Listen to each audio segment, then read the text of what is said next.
After the break G20 सरबराही इजलास दिल्ली में हो रहा है। भारत इस इजलास की मेजबानी कर रहा है। अफ्रीकी यूनियन बाकायदा G20 का मेंबर बन गया है। अमरीकी सदर जो बाइडन, तुर्क सदर रजब तैयब अर्दगान, जर्मन चांसलर और यूरोपीय ममालिक और दीगर रहनुमा समेत G7 ममालिक बरतानिया, कनाडा, जापान और इटली के वज़राए आज़म भी शिरकत कर रहे हैं। जबकि आम बात यह है कि रूसी सदर व्लादिमीर पुतिन और चीन के सदर शी जिनपिंग नई दिल्ली में शेड्यूल सरबराही इजलास में शिरकत नहीं कर रहे। अब ये जो नए अलायंसेज इस वक्त बन रहे हैं और फिर नए अलायंसेज के बाद हमारी जो खारजा पॉलिसी ऑप्शंस हैं उनका क्या जो है वो हमारे पास क्या ऑप्शन है। और फिर एक और आम बात यह भी है कि ये तमाम मामला भारत में जो इंसानी हकूक की खिलाफ वर्जी खास कश्मीर के मामले के ऊपर ऐसा लगता है कि इन मगरबी ममालिक ने खास तौर पर जो है वो उनको भी जो है वो उससे भी सरफ नज़र किया है। तो ये G20 का इजलास और इसके असरात क्या हो सकते हैं, इस पर बात करने के लिए साबिक सेक्रेटरी खारजा एजाज चौधरी साहब इस वक्त मेरे साथ मौजूद हैं। एजाज चौधरी साहब, बहुत शुक्रिया आपके वक्त का। एजाज चौधरी साहब, सबसे पहले तो ये बताइएगा, ये जो अलायंसेज हैं, ऐसा लग रहा है इससे पहले ब्रिक्स और ब्रिक्स के बाद G20 का इजलास, किस तरह से देखते हैं? क्या वाकई ये दुनिया में जो अलायंसेज हैं वो एक मरतबा फिर से जो है वो तश्कील पा रहे हैं और उनमें हमारी जगह आपको कहाँ बनती नजर आ रही है? जी देखिए, ये तो तय है कि किसी भी मुल्क की अगर इक्तिसाद बेहतर हो तो उसका क्लाउट भी बेहतर हो जाता है। हमने चीन के साथ ही होते देखा, अब हम हिंदुस्तान के साथ भी यही होते देख रहे हैं। और हिंदुस्तान G20 में की जो इस वक्त मेजबानी कर रहा है, उसने SCO की भी की और ब्रिक्स प्लस के प्रोसेस में भी शामिल है। तो हिंदुस्तान की इस वक्त एक लिहाज से गुड्डी चढ़ी है, क्योंकि उन्होंने पिछले 20-25 साल से मुसलसल इक्तिसादी growth, economic growth 6% and above लिया है। तो उसकी वजह से अब सारे मुल्क उनके साथ ताल्लुकात भी रखना चाहते हैं, बढ़ाना भी चाहते हैं। साथ ही साथ जो ग्लोबल जियोपॉलिटिक्स बनी है उसमें अमेरिका का चूंकि चीन के साथ अब एक मुसाबका है, तो ऐसे में भी हिंदुस्तान को अमेरिका को यानी एक दूसरे की जरूरत महसूस हुई और वो एक दूसरे के पार्टनर्स बन गए। तो एक coalition of forces are working in India's favour at this time. कुछ तो उनकी अपनी इक्तिसाद की वजह से, कुछ ग्लोबल जियोपॉलिटिक्स की वजह से। लेकिन जहां तक ये G20 का इजलास था, मेरे ख्याल में इसमें उन्होंने कुछ हासिल किया है, बहुत कुछ हासिल नहीं किया है। हिंदुस्तान का एजेंडा क्या था इसमें? एजेंडा मेरे ख्याल में उनका एजेंडा ये था कि एक तो वो अपना आलमी कद काठ बढ़ाएं इसमें, दूसरा वो ये चाहते थे कि ग्लोबल साउथ की हम नुमाइंदगी करें, जो अफ्रीका और एशिया के कुछ ममालिक और उस तरफ, तीसरा मुस्लिम वर्ल्ड में इनरोड करें। आपने देखा बहुत सारे मुस्लिम ममालिक जो हैं वो अब उनके बड़े गहरे दोस्त बन गए हैं। तो हिंदुस्तान का एक एजेंडा बन गया कि भाई इस तरीके से अगर वो करते हैं तो उनका कद काठ बड़ा होता है। फिर उन्होंने इंक्लूसिव मल्टीलेटरलिज्म की बात की है, उन्होंने रिवाइटलाइज मल्टीलेटरलिज्म की बात की है, विच मींस के यूनाइटेड नेशंस में भी आप हमें जगह दीजिए।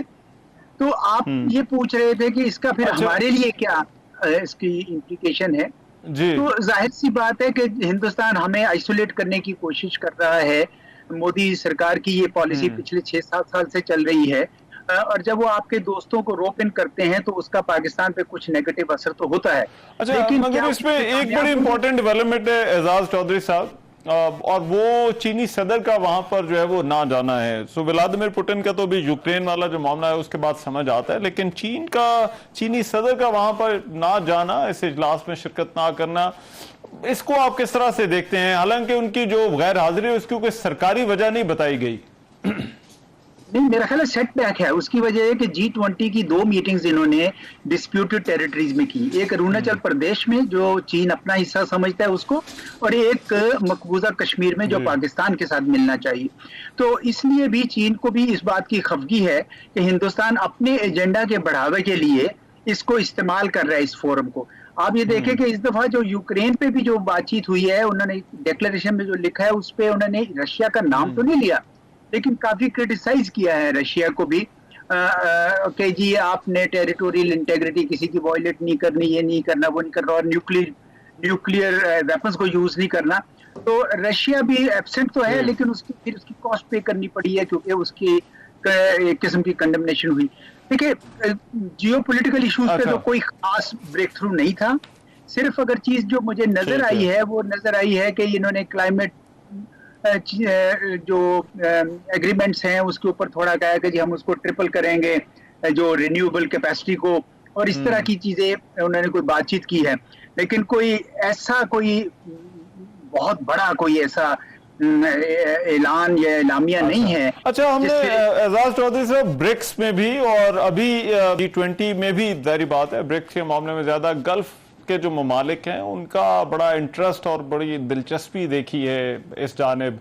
तो आपको लगता है ये रीअलाइनमेंट भी जो है वो हो रही है? और अगर ये जो गल्फ के ममालिक हैं इनकी इस कदर दिलचस्पी की वजह आपको क्या नजर आती है भारत के साथ ताल्लुकात में?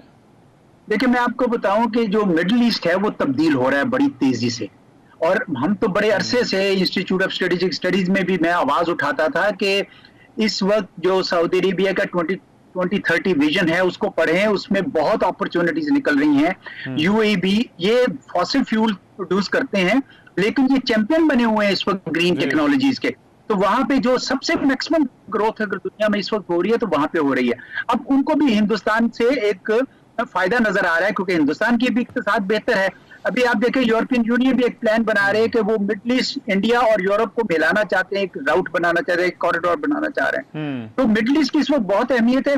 खुशकिस्मती से हमारे उनके साथ अच्छे ताल्लुकात हैं, लेकिन इसका ये मतलब नहीं कि वो हिंदुस्तान से अपने ताल्लुकात खत्म कर लेंगे। हमें खुद उनको इन्वॉल्व करने के लिए, और मेरे ख्याल में कुछ बातें हो भी रही हैं।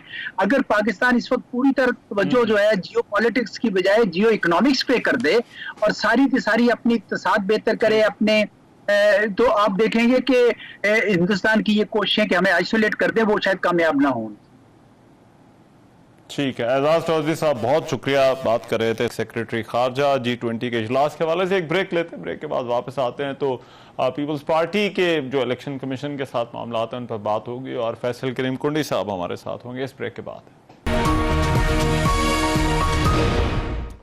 Welcome back. मुल्क में इंतखाबी शेड्यूल का ऐलान कब होगा? क्या इलेक्शन कमीशन हल्का बंदियां मुकम्मल होने तक इंतजार करेगा? सियासी जमातों का मुतालबा भी जोर पकड़ रहा है और के ऐलान जल्द से जल्द हो, लेकिन सियासी जमातों का जो मौकफ है उसमें भी कोई वाज़ेह नहीं है। पीपल्स पार्टी के कायदीन का जो मौकफ है उसमें भी इख्तलाफ सामने आया। गुज़िश्ता रोज़ बिलाल भुट्टो ने इलेक्शन कमीशन पर तनकीद की और कहा कि इलेक्शन कमीशन ने गैर आइनी तौर पर डेवलपमेंट फंड्स को रोका है, लेकिन आज पीपल्स पार्टी के शरीक चेयरपर्सन आसिफ अली जरदारी ने कहा कि इलेक्शन कमीशन आइन के मुताबिक इंतखाबात का इनेकाद करवाएगा। अब ये जो मामला है और फिर इस पर जो सियासी इत्तेहाद रहा, ये कौन जिम्मेदार है इलेक्शन में इस ताखीर का? इस पर बात करने के लिए फैसल करीम कुंडी साहब, साबिक मुशीर वज़ीर आज़म, पाकिस्तान पीपल्स पार्टी के सीनियर रहनुमा मेरे साथ स्टूडियो में मौजूद है। बहुत शुक्रिया फैसल करीम कुंडी साहब। ये क्या कोई तजाद है? पीपल्स पार्टी वाज़ेह नहीं है? क्योंकि ये तासुर उभर रहा है कि कल बिलाल भुट्टो जरदारी साहब ने और बात की और आज आसिफ अली जरदारी ने और बात की है। बिस्मिल्लाहिर्रहमानिर्रहीम। मैं नहीं समझता कि इतना कोई तजाद इसके अंदर है, और बिलाल भुट्टो जरदारी साहब ने कल